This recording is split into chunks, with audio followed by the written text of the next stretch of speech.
Assalamualaikum warahmatullahi wabarakatuh. Perkenalkan, nama saya Akhil Zahra Pratiwi dengan NIM 2300820.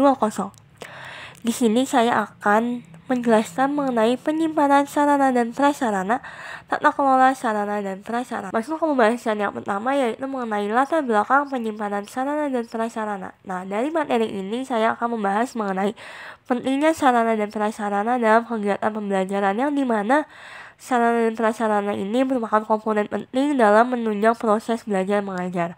Tanpa pengelolaan yang baik, terutama dalam hal penyimpanan, keberadaan fasilitas tersebut tidak akan optimal penggunaannya. Penyimpanan yang tepat dapat membantu menjaga kondisi barang agar tetap siap pakai dan mendukung aktivitas pembelajaran.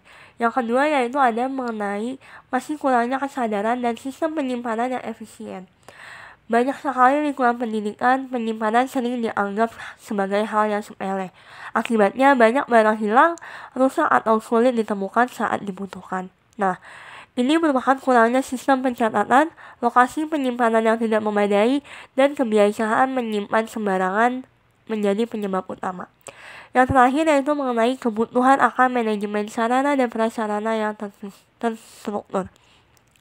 Untuk menjamin keberlangsungan dan kualitas pendidikan, dibutuhkan tata kelola sarana dan prasarana yang profesional, termasuk sistem penyimpanan yang baik.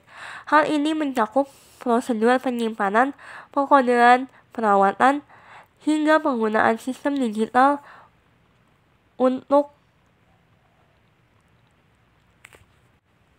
inventarisasi agar seluruh fasilitas dapat dimanfaatkan secara maksimal dan berkelanjutan. Nah, dari materi yang akan dibahas ini muncul beberapa pertanyaan ya mengenai bagaimana sih penyimpanan sarana dan prasarana yang efektif, lalu ada apa kendala dalam penyimpanan sarana dan prasarana, lalu ada mengenai solusi untuk mengatasi kendala tersebut. Nah, tujuan dari materi yang akan dibahas ini yang pertama yaitu menjelaskan cara penyimpanan yang efektif, lalu mengidentifikasi kendala dalam penyimpanan, dan yang terakhir yaitu mengenai solusi untuk perbaikan sistem penyimpanan. Nah, masuk ke pembahasan yang pertama mengenai pengertian. Jadi penyimpanan adalah proses menempatkan sarana dan prasarana secara teratur agar tetap aman, awet, dan mudah digunakan saat dibutuhkan.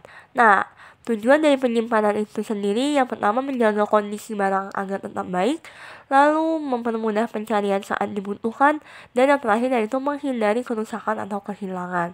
Nah, prinsip penyimpanan ini ada satu, yang pertama rapi, disesuaikan dengan kategori, lalu ada aman, terhindar dari pencurian dan kerusakan, lalu ada terdata, ada pencatatan atau inventaris. Nah, ada juga jenis-jenis penyimpanan.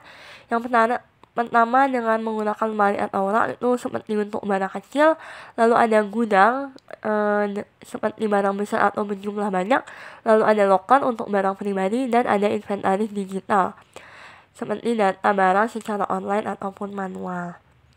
Selanjutnya ada nih kendala-kendala yang biasa dihadapi. Yang pertama ada barang tidak tertata, lalu ada tidak adanya inventaris, dan tempat penyimpanan tidak sesuai. Nah, solusi yang bisa diterapkan yaitu menggunakan sistem inventaris, lalu menerapkan SOP penyimpanan, dan lakukan pengecekan rutin. Nah, dari pembahasan yang sudah disampaikan dapat disimpulkan bahwa penyimpanan sarana dan prasarana ini sangat penting untuk menjaga kelayakan, keamanan, dan ketersediaan fasilitas pendidikan. Dengan sistem yang rapi, terdata, dan teratur, proses belajar mengajar dapat berjalan lebih efektif dan efisien. Pengelolaan yang tepat juga mendorong rasa tanggung jawab dan dalam menjaga fasilitas bersama. Sekian dari saya. Wassalamualaikum warahmatullahi wabarakatuh.